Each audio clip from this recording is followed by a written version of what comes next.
الحمد للہ رب العالمین والصلاة والسلام علی سید الانبیاء والمرسلین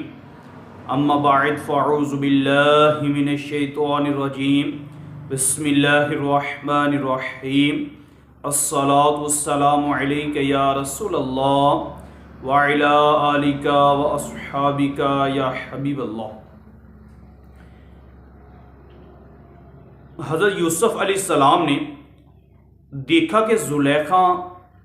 الٹا آپ پر الزام لگاتی ہوئی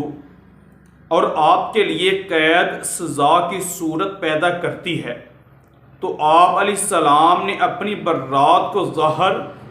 اور حقیقت حال کا بیان ضروری سمجھا اور فرمایا یہ مجھ سے برے فعل کی طلبگار تھی، تو میں نے اس سے انکار کیا اور میں بھاگا۔ عزیز نے کہا اس بات پر کس طرح یقین کیا جائے؟ حضرت یوسف علیہ السلام نے فرمایا اس گھر میں ایک 4 مہینے کا بچہ موجود ہے جو جھولے میں موجود ہے، جو زلیخا کے ماموں کا لڑکا ہے، اس سے پوچھ لو۔ عزیز نے کہا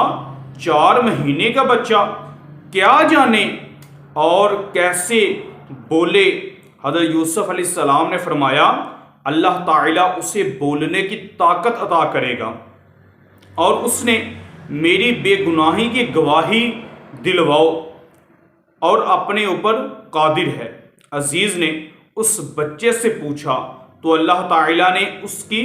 قدرت عطا کی، وہ بچہ بولنے لگا اور کہا اگر ان کا کرتا آگے سے پھٹا ہوا ہو تو پھر عورت سچی ہے اور یہ سچے نہیں، اور اگر ان کا کرتا پیچھے سے چاک ہوا ہے تو عورت جھوٹی ہے اور یہ سچے ہیں۔ یعنی اگر حضرت یوسف علیہ السلام آگے بڑھے اور زلیخا نے ان کو ہٹایا تو کرتا آگے سے پھٹا ہوگا، اور اگر حضرت یوسف علیہ السلام اس سے بھاگ رہے تھے اور زلیخا سے پکڑ رہی تھی تو کرتا پیچھے سے پھٹا ہوا ہوگا۔ قرآن پاک کیا ارشاد فرماتا ہے قال ہی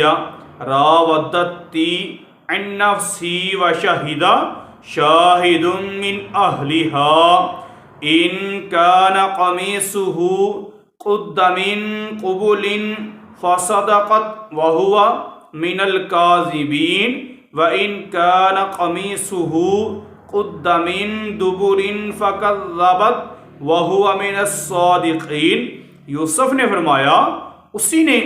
میرے دل کو پھسلانے کی کوشش کی ہے، اور عورت کے گھر والوں میں سے ایک گواہ نے گواہی دی کہ اگر ان کا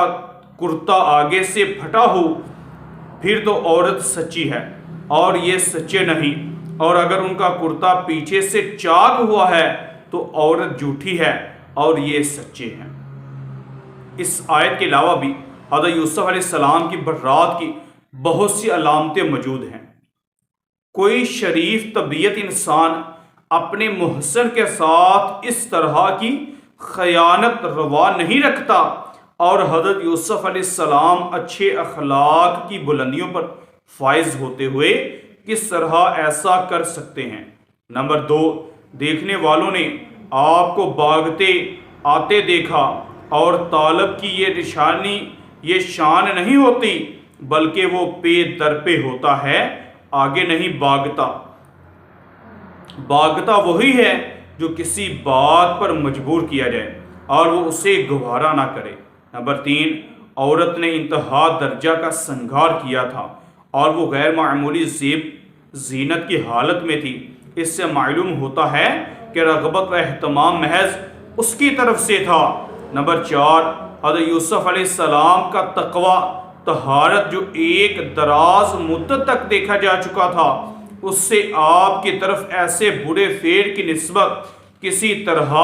قابل اعتبار نہیں ہو سکتی تھی۔ جب عزیز نے حضرت یوسف علیہ السلام کا کرتا پیچھے سے پھٹا ہوا دیکھا تو جان لیا کہ حضرت یوسف علیہ السلام سچے ہیں اور زلیخا جھوٹی ہے۔ قرآن پاک میں آتا ہے فَلَمَّا رَأَىٰ قَمِيصَهُ قُدَّ مِن دُبُرٍ قَالَ إِنَّهُ مِن كَيْدِكُنَّ ان کیدکن عظیم، پھر جب عزیز نے اس کا کرتا پیچھے سے پھٹا ہوا دیکھا تو کہا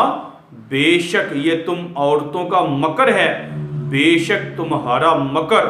بہت بڑا ہے۔ زلیخا کی خیانت اور حضرت یوسف علیہ السلام کی برات ثابت ہونے پر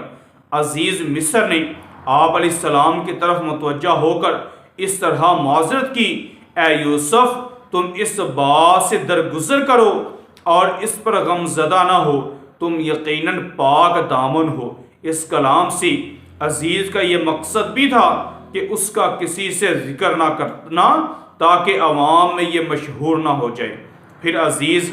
مصر زلیخا کی طرف متوجہ ہو کر کہنے لگا، اے عورت تو اللہ تعالیٰ سے اپنے اس گناہ کی معافی مانگ جو تو نے یوسف علیہ السلام پر تہمت لگائی، حالانکہ وہ اس سے بڑی ہیں، بے شک تو ہی خطا کار ہے کیونکہ تو نے اپنے شوہر کے ساتھ خیانت کا ارادہ کیا ہے۔ قرآن پاک میں مزید آتا ہے یوسف اعرض عن ھذا واستغفری